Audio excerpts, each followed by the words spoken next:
ঘটনাগুলো সত্যি ঘটনা ঘটেছে, কিন্তু পরে সেই ঘটনায় মামলা করতে গিয়ে এমন সব মানুষগুলোকে যুক্ত করা হচ্ছে, পুরো মামলার বিষয়বস্তুটা জটিল হয়ে যাচ্ছে। এটা কিন্তু বারবার বলা হচ্ছে, কিন্তু তারপরেও কিন্তু ঘটনা থেমেনি। যেমন সমকাল পত্রিকায় একটি রিপোর্ট ছাপা হয়েছে, মামলা, আসামি গ্রেপ্তার, বাদী জানে না কিছুই। শেখ হাসিনা সহ ৬২ জনের বিরুদ্ধে মামলা। এই পুরো ঘটনাটা যা বললাম, যে মামলা হয়েছে, বাদী যে ভিকটিম সে নিজেই কিছুই জানে না। দেখেন ঘটনাটা কি। আন্দোলনরত ছাত্র জনতার উপর গুলি ছুড়ে ও দেশীয় অস্ত্র নিয়ে হামলা চালিয়ে হত্যার চেষ্টার অভিযোগে সাবেক প্রধানমন্ত্রী শেখ হাসিনা সহ ৬২ জনের বিরুদ্ধে একটি মামলা হয়েছে। তাতে অজ্ঞাতনামা হিসেবে আসামি করা হয়েছে আওয়ামী লীগ এবং এর অঙ্গ সহযোগী সংগঠনের আরও ২৫০-৩০০ নেতাকর্মীকে।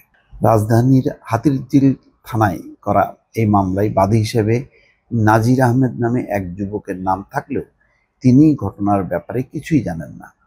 তিনি কোনো মামলাও করেননি। তাহলে মামলা করলো কে? ভূতে? কিভাবে হচ্ছে এগুলি? এদিকে ভুক্তভোগীও বাদীকে চেনেন না বলে জানিয়েছেন।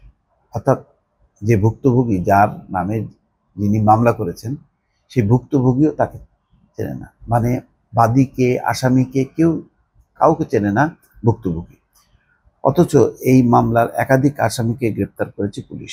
আবার একই ঘটনায় একই থানায় আরেকটি মামলা হয়েছে। এ বিষয়ে হাতিরঝিল থানার ওসি মোহাম্মদ রাজু সমকালকে বলছেন, কিভাবে মামলাটি হয়েছে তা খতিয়ে দেখা হচ্ছে।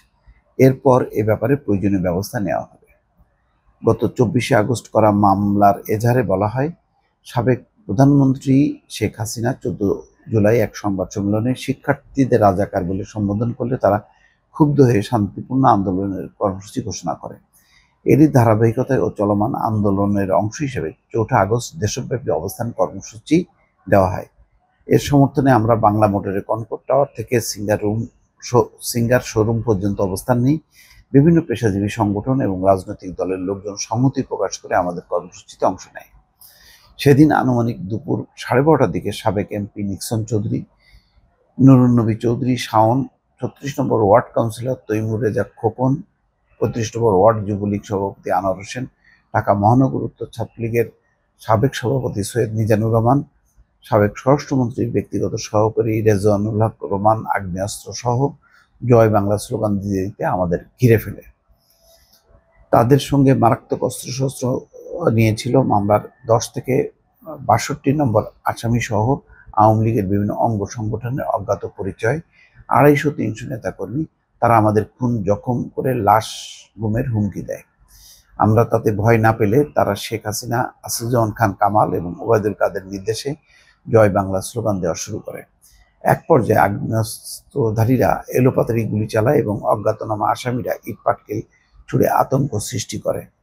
ঘটনাস্থলে উপস্থিত অন্য আসামিরা দেশীয় অস্ত্র দিয়ে আমাদের আঘাত করে, এতে অনেকে গুরুতর জখম হয়। তাদের গুলি এবং মারধরে টিকতে না পেরে আমরা রাস্তা থেকে সরে যাই। চিকিৎসার জন্য স্থানীয় ওষুধের দোকান এবং হাসপাতালে যাওয়ার চেষ্টা করলে তারা বাধা দেয়। আসামিদের এলোপাতাড়ি গুলি ও মারধরে আকবর হোসেন, মনির হোসেন, রোমান সহ অনেক নিরস্ত্র ছাত্র জনতা আহত হন। এই হচ্ছে ঘটনা। মানে পুরো ঘটনাটার বর্ণনাটাই কেমন যেন মেলে না আর কি, জুৎসই হয় না। তারপরেও এটাই মামলার বিবরণী। মামলায় কথিত বাদী নাজির আহমেদ বলেন, আমি ঢাকা মহানগর উত্তর ২৬ নম্বর ওয়ার্ড যুবলীগের সদস্য। ৫ই আগস্টের পর থেকে আমি আত্মগোপনে রয়েছি। এই পরিস্থিতিতে আমার মামলা করতে যাওয়ার প্রশ্নই ওঠে না। তাছাড়া মামলার আসামি সবাই আওয়ামী লীগ, যুবলীগের নেতাকর্মী। আমি কেন নিজে দলের লোকজনের বিরুদ্ধে মামলা করব? অর্থাৎ যিনি মামলা করছেন, বাদী, সে হচ্ছে যুবলীগের সদস্য। তো সে বলছে যে আমি কেন আমার দলের নেতাকর্মীদের বিরুদ্ধে মামলা করব?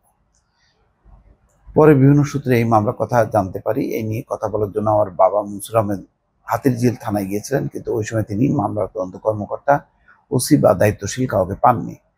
মামলায় বর্ণিত ঘটনার ভুক্তভোগী আলী আকবর গাজী জানান, আন্দোলনে গুলিবিদ্ধ হওয়ার ঘটনায় তার স্ত্রী ফাতেমা আক্তার দৃষ্টি বাদী হয়ে ৩০শে আগস্ট হাতিরঝিল থানায় মামলা করেছেন।